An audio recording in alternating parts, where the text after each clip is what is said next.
Hello दोस्तों, आज हम देखते हैं चैप्टर नंबर फर्स्ट का पार्ट नंबर 4।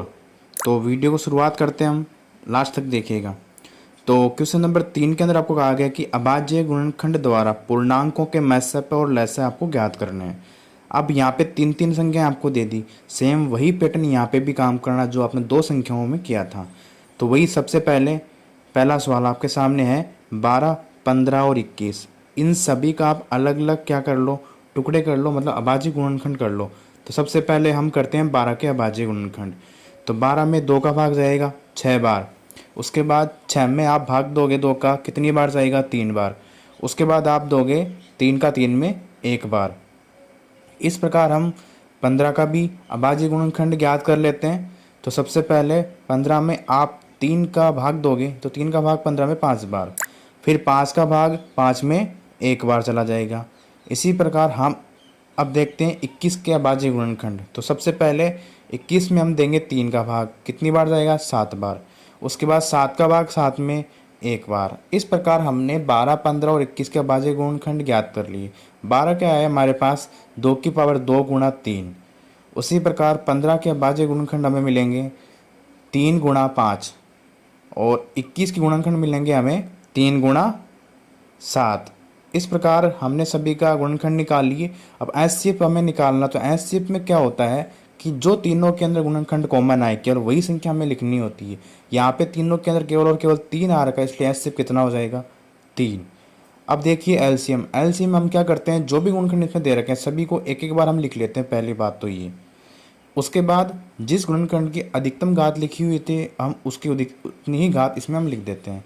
तो 2 कितनी बार आया हुआ अधिकतम बार 2 बार, 2 की पावर 2।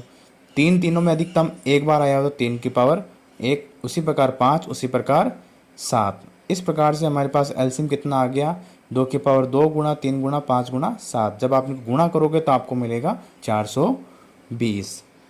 इस प्रकार से अपने पहला क्वेश्चन कर लिया। अब देखिए दूसरा क्वेश्चन। अब दूसरे क्वेश्चन करने से पहले देखो आप 17, 23 और 29 क्या है आपके पास अभाज्य संख्या है। और अभाज्य संख्या कौन सी होती है, केवल और केवल 2 ही गुणनखंड होते हैं। तो यहाँ पे 17 गुणनखंड कितने हो जाएंगे 17 गुणा 1। उसी प्रकार 23 का 23 गुणा 1। उसी प्रकार 29 का 29 गुणा 1। इस हिसाब से सभी गुणनखंड कर लिए आपने। अब आपको निकालना है एचसीएफ। तो एचसीएफ कैसे होता है, जो तीनों में कॉमन आए वही एचसीएफ होता है। तो एचसीएफ यहाँ पे कितना है केवल और केवल 1। अब एलसीएम आपको निकालना, तो एलसीएम में क्या करो सभी गुणनखंड आप लिख लो 17 गुणा 23 गुणा 29। और सभी की पावर अधिकतम कितनी है 1 ही है, तो तीनों 1 ही बार आएंगे। अब एलसीएम इनका गुणा कर लो, गुणा करने पर आपको मिलेगा 11,339। इस प्रकार से हमने दूसरा क्वेश्चन भी कर लिया। अब चलिए तीसरे क्वेश्चन पर।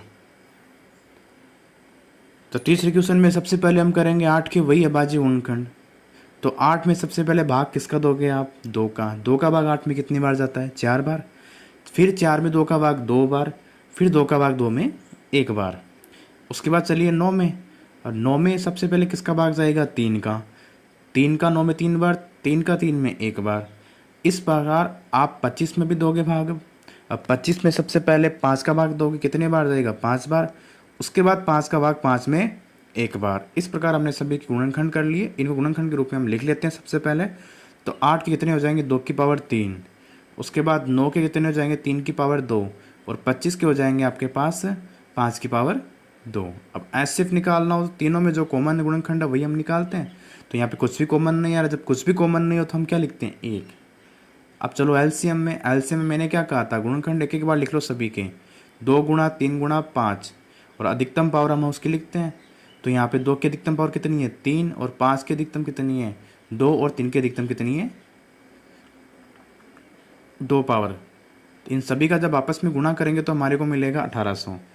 इस प्रकार से हमने तीसरा क्वेश्चन कंप्लीट कर लिया। अब चाहे 2 संख्याओं का हो या 3 संख्याओं का, तरीका यही रहने वाला। आप इसी तरीके से करोगे तो आपको प्रॉपर अच्छे नंबर मिलेंगे, एक भी नंबर आपके नहीं कटेगा। अब देखिए क्वेश्चन नंबर 4। अब इसमें क्या होता है कि आपको 2 संख्याएं दे देगा और उनके साथ एचसीएफ और एलसीएम दोनों में से एक चीज़ देगा और एक आपको पूछ लेगा। मतलब यहाँ पे आपके पास 4 चीज़ें हैं, 2 संख्याएं और एचसीएफ और एलसीएम। 4 में से कोई सी भी 3 देगा और एक आपको पूछ लेगा। यहाँ पे आपको पूछा गया है कि एलसीएम कितना होगा। तो इसके लिए आप क्या करो एक फॉर्मूला लगाओ A गुणा B बराबर एचसीएफ गुणा एलसीएम। इससे ईजी हो जाएगा सवाल आपके लिए। तो संख्याएं तो कितनी हो जाएगी यहाँ पे 306 गुणा 600 57 और यहाँ पे एचसीएफ कितना है आपके पास 9 और एलसीएम आपको ज्ञात करना है। अब एलसीएम ज्ञात करना तो एलसीएम को एक तरफ रख लो, बाकी सभी को एक तरफ लेकर के चले जाओ। तो 306 गुणा 657 और 9 गुणा में तो कहाँ चला जाएगा इसके भाग में। 9 का भाग 306 में दोगे कितने बार जाएगा आपके पास, जाएगा 34 बार। अब 34 को 657 से गुणा करो, गुणा करने पर आपको इसका एलसीएम मिल जाएगा। गुणा करोगे तो आपको मिलेगा 22,338।